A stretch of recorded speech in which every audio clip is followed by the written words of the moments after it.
What if you had a simple, proven, and repeatable 3-step framework to know exactly what to say in your videos to convert cold strangers into paying clients? Starting to create any kind of video for your coaching or consulting business can seem intimidating at first, but I'm going to show you exactly what to say every time to make sure that your videos are actually generating sales. Now, first off, to truly understand the angle to take when creating an outline or a script for your next video, we need to first understand the goal of the video. Because a lot of times we can fall into the trap of thinking our job is to sell people on our products or services directly in all the videos that we create. And while certain videos may be geared towards this, most of your content should not be. The best marketing is truly educational content. So if we can give the viewer utility or give them something of value or solve a pain point directly in the video for them, then naturally they're going to want to take the next step with you or continue to follow you.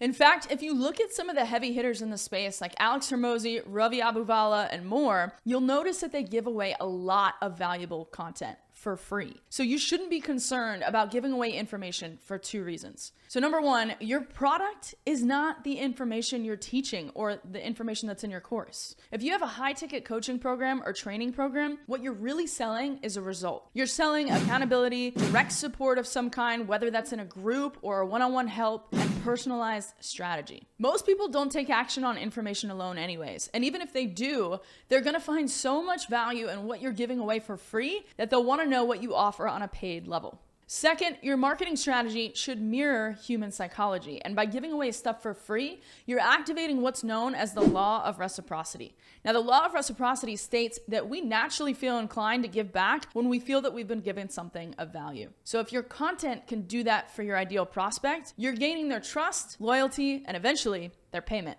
Now that we know our goal is to educate, or what I call provide a quick win for the viewer, it takes the pressure off of feeling like we just have to sell or promote ourselves or our services. Now, there are 3 essential segments to any good piece of content that I call the hook, the how, and the now what. The first part is probably the most important to ensure that we not only get people to click on the video, but we get them to stay engaged and view the rest of the video. This is your hook, or the first few seconds of your video. Speaking of getting people to engage, if you could do me a huge favor right now and hit the like button and subscribe, it lets me know to create more content just like this for you. So just like good copywriting, each line is essentially there to get the reader's permission to go on to the next line. The opening 5 seconds or so of your video is gaining the viewer's permission to move on to the next part of the video.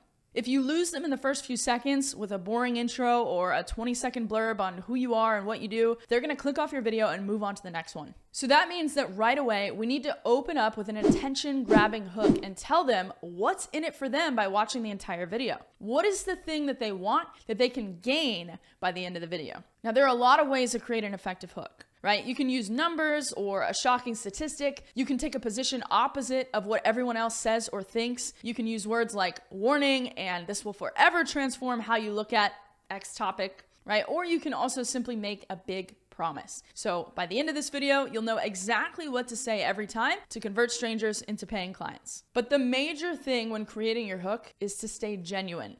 So in other words, what you don't want to do is use a hook just to grab attention that has absolutely nothing to do with the rest of the content in your video. If it's not relevant, people can see through it and they'll click off your video and move on to the next. Now that you have their attention, the second part is where the bulk of the video will take place. This is the how. You want to go straight into giving them what they're looking for. Educate. Particularly when it comes to YouTube content and even Instagram Reels right now, the most effective kind of content is educational or a tutorial. And in fact, while over 80% of internet users are on YouTube, so practically everybody, over 60% of those users report watching a tutorial or a how-to video in the last week. So educational content works. And don't be afraid to go deep on the topics. When it comes to platforms like YouTube or even podcasts, your longer form content that actually teaches and gives value is going to be one of the best assets you can create for your business. Now, you can also focus on short form content on other platforms or even take pieces of your long form content to repurpose later. I always get the question, how long should my video be? And while it differs if we're talking about native content on other platforms, specifically when it comes to your pillar content or the main videos that you're going to house on YouTube, the idea is to give the viewer whatever they need to achieve the promise that you made to them in your hook, however long that ends up being. So if you're making a video on, let's say, the top 3 ways to tweak your workout to build more muscle, then by the end of that video, they should be sold on why they need to make these tweaks, and then they should know exactly what to do next to incorporate that into their very next workout. Now, when possible, you can split up the middle part of your video into numbered steps, lists, or tips. This is also a great place to tell a story that breaks a limiting belief or talk about a time that you helped a client get the result you're talking about in the video. If you're walking through a step-by-step of how to use a software or something similar, screen sharing as you're walking through it is also very effective.